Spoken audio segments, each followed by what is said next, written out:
सरदार करतार सिंह सिर्फ मानसा ही नहीं बल्कि पूरे भारत के एक असाधारण उद्यमी और साहसी व्यक्ति थे। सरदार करतार सिंह के बारे में कुछ मुख्य बातें इस प्रकार हैं। प्रारंभिक जीवन और शिक्षा। उनका जन्म 1899 में भलाई के मानसा, पंजाब में हुआ था। उनके पिता का नाम केहर सिंह था। उन्होंने अपनी पढ़ाई लाहौर से की थी। व्यापार और सफलता। खेती बाड़ी में मन न लगने के कारण उन्होंने नस्वार का व्यापार शुरू किया। उनका व्यापार इतना बढ़ गया कि वह कोलकाता से लेकर बालक बुखारे तक फैल गया और वह जल्द ही एशिया के सबसे बड़े व्यापारी बन गए।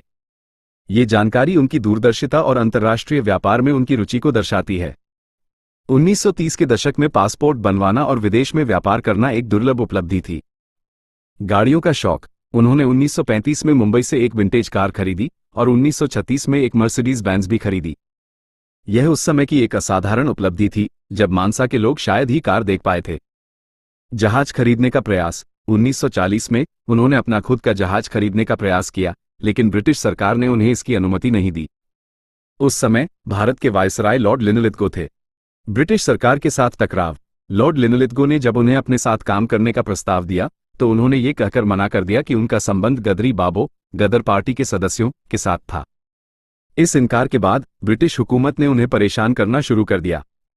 पंजाब के गवर्नर सर हेनरी डफस्मिथ ग्रांट ने उन पर भारी जुर्माने लगाए और उनकी संपत्ति, जिसमें उनकी कारें भी शामिल थीं, जब्त कर ली गईं। बाद का जीवन। अंग्रेजों द्वारा सब कुछ छीन लिए जाने के बाद वह निराश होकर राजस्थान चले गए और नौहर शहर में बस गए। यह एक दुखद कहानी है कि एक इतने सफल और दूरदर्शी व्यक्ति को ब्रिटिश हुकूमत की जातियों का शिकार होना पड़ा। करतार सिंह, एक महान व्यापारी की कहानी। करतार सिंह का जन्म 1899 में पंजाब के मानसा जिले में हुआ था। उन्होंने लाहौर से पढ़ाई करने के बाद व्यापार शुरू किया और नस्वार का काम करते हुए जल्द ही बहुत सफल हो गए। उनकी व्यावसायिक गतिविधियां कोलकाता से लेकर बुखारे तक फैल गईं और वे एशिया के सबसे बड़े व्यापारियों में से एक बन गए। 1935 में उन्होंने मुंबई से पहली विंटेज कार खरीदी जो मानसा जिले में पहली कार थी। इसके बाद 1936 में उन्होंने एक मर्सिडीज बेंज भी खरीदी। उनका कारोबार 7 देशों में फैल चुका था। हालांकि उनकी सफलता ब्रिटिश सरकार को पसंद नहीं आई। जब उन्होंने एक जहाज खरीदने की कोशिश की तो अंग्रेजों ने उन्हें रोक दिया और परेशान करना शुरू कर दिया। उन पर भारी जुर्माने लगाए गए और उनकी कारों सहित उनकी कई संपत्तियां जब्त कर ली गईं। आखिरकार करतार सिंह ने राजस्थान के नौहर शहर में शरण ली और वहीं बस गए।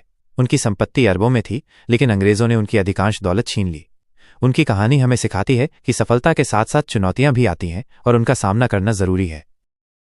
करतार सिंह जी की कहानी हमें ये सिखाती है कि कैसे कुछ साहसी भारतीयों ने उस दौर में भी बड़े सपने देखे और उन्हें पूरा करने की कोशिश की, भले ही अंत में उन्हें भारी कीमत चुकानी पड़ी हो।